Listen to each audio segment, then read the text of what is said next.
Հայաստանի քարտեզում ֆիքսված 1200 բնակավայրերից 579 ապահովված չեն կենտրոնացված ջրամատակարարման ու ջրահեռացման ծառայություններով։ Գյուղական մի շարք բնակավայրեր ընդգրկված չեն նաև ջրամատակարարման ընկերությունների սպասարկման տարածքում։ Հայաստանը թեև հարուստ է ջրային պաշարներով, այնուամենայնիվ համարվում է ջրային ռեսուրսներով չափավոր ապահովված երկիր, ու դա ըստ մասնագետների առավել քան մոտ է իրականությանը։ Հայաստանի հարյուրավոր գյուղական բնակավայրերի համար խմելու ջրի համաչափ հասանելիությունը դեռևս շարունակում է խնդիր մնալ։ 2017 թվականի հունվարի 1-ից սահմանամերձ մի շարք համայնքներ մնացել են վիոլյա ջրի սպասարկման տարածքից դուրս։ Պետագործի համակարգ չունեն, այլ կամ ջրի խնդիր է, կամ համակարգի մաշվածության խնդիր է, այսինքն գումարներ չունեն, որ այդ համակարգը կարողանան նորմալ շահագործել, եւ չունեն հմտություններ շահագործման, որովհետեւ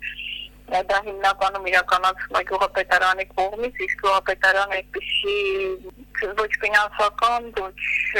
մարդկային ռեսուրսներ չունի։ Ուսումնասիրության ընթացքում պարզվել է, որ 10-ից 8 բնակավայրերի դեպքում բաշխիչ ցանցերը կամ չկան, կամ էլ անմխիթար վիճակում են։ Որոշ գյուղերում հորային կամ արտեզյան ջրերը մարդիկ օգտագործում են խմելու նպատակով։ Այդ գյուղերում օրվա ընթացքում ջրամատակարարման տևողությունը շատ կարճ է։ Օրինակ, կան համայնքներ, որտեղ ջուրը հասանելի է օրվա մեջ 1.5-ից 2 ժամ։ Ռոռոկման ջուր մենք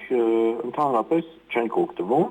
այսինքն նախկինում մենք ունեցել ենք ռոռոկման ջրի ցանց, որը օգտվել է նասոսներով, օգտվել է Շամիրա մարզի ջրանցքից, հիմա այդ ցանցը չի գործում։ Դրա հետևանքով արդեն գյուղատնտեսական հողերը ընդհանրապես չեն մշակում։ Խմելուն իրականում այդքան չունենք, բայց ռոռոկմանը,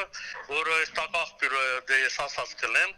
էլի ռոռոկմանա դա։ Խմելու ջուրը հրանին վիճակը չի, նորմալ չի։ Ջուրը գնում, ինչեւ տնա գիշք լինի։ Դե ասենք կարող հարևանի հայաթում կանտեից են տանում, ընդհանուր աղբյուրից են տանում։ Մասնագետների դիտարկմամբ ինքնասպասարկվող համայնքներին անհրաժեշտ է գոնե ջրահեռացման ու ջրամատակարարման մասնագիտական ծառայություններ մատուցել։ Համայնքային անձնակազմի համար կազմակերպել վերապատրաստումներ, առաջարկում են նաև մշակել անապահովների, մեկուսացված կամ խոցելի խմբերի համար ջրամատակարարման ծառայությունների հավասար հասանելիության ապահովման մեխանիզմներ ու սուբսիդավորման կարգ։ Քնարիկ Պետրոսյան, ժամը լրատվական։